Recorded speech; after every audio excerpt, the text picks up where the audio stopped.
Practical Anarchy, A Guide to Self-Determination, Dickie Dredd. Chapter 8, Beyond Money, Towards a Resource-Based Society. Section 64, Introduction, Imagining Life Without Money. To speak of a world beyond money is to invite disbelief. Money is so deeply embedded in everyday life that most people cannot even begin to imagine a society without it. He's argued in Chapter 5, money functions not simply as a neutral tool of exchange, but as an instrument of control, tying people to debt, wage slavery and systems of profit extraction. It regulates access to resources, dictates survival and creates dependency on the state and the market. This dependency is not just material but psychological. From childhood, people are told to save, to spend wisely, to budget, to view money as a natural and eternal. To suggest otherwise is to be dismissed as naive or utopian. The difficulty is not that alternatives cannot be imagined, but that imagination itself has been colonised by capitalist realism. The idea, as Mark Fisher once put it, that it is easier to imagine the end of the world than the end of capitalism. Sorry, I got a bit of a cold. By extension, it becomes easier to imagine apocalypse than a world without money. Chapters 6 and 7 showed how this faith in money mirrors other forms of belief. Religion binds people to gods, and party politics binds people to leaders. Each promises security while demanding obedience. Money, too, functions as a kind of secular faith, a belief that a symbolic token, or more likely these days a number on a device screen, backed by the state and global banks, can stand in for real value. Just as believers put their trust in divine authority, citizens put their trust in currencies. Even these collapse in crises, and inflations. Anarchists argue that such systems of belief, whether religious, political or monetary, are all faces of the same logic of domination. They keep power external, lodged in institutions rather than communities.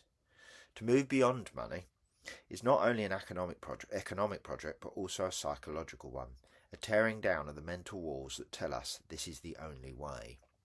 Later sections of this chapter will explore how resource-based societies might be built in practice, but first it is necessary to acknowledge why so many find it unbelievable in the first place.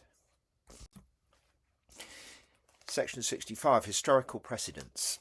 For most of human existence, communities organised life without coins, credit cards, banks or cryptocurrencies.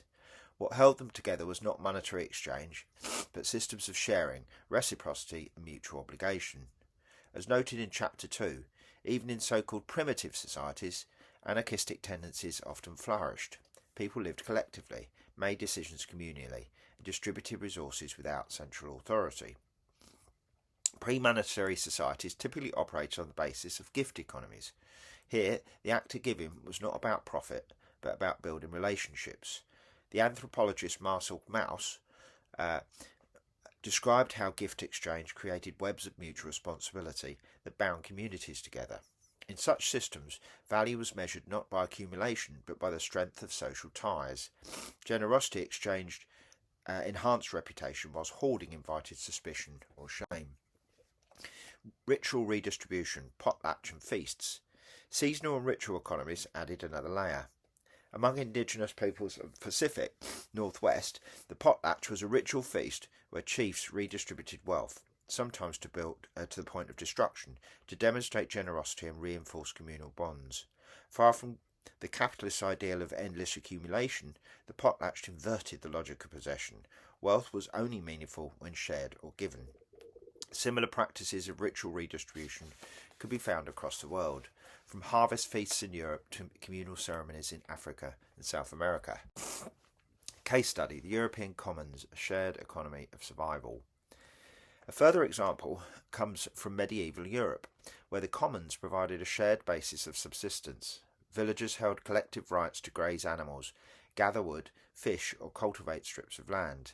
These practices were not free markets, but community-regulated systems of mutual reliance.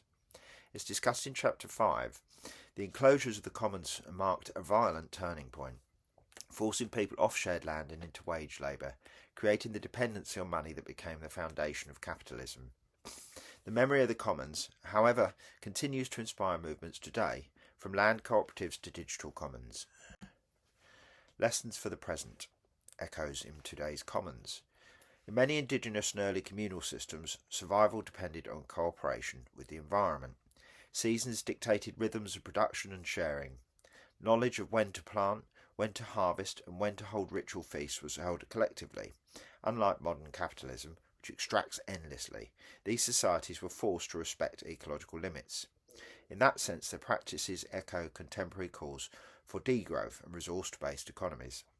And while these precedents belong to the past, their echoes can be seen in the present. The free software movement, open source projects create knowledge and tools outside the logic of exchange. Community land trusts and cooperatives revive the principle of shared stewardship. Digital commons like Wikipedia, maintained by voluntary contributors, prove that global scale collaboration without monetary incentive is not only possible but already happening. These experiments demonstrate that the commons is not merely a relic of history, but a living challenge to money-based economies.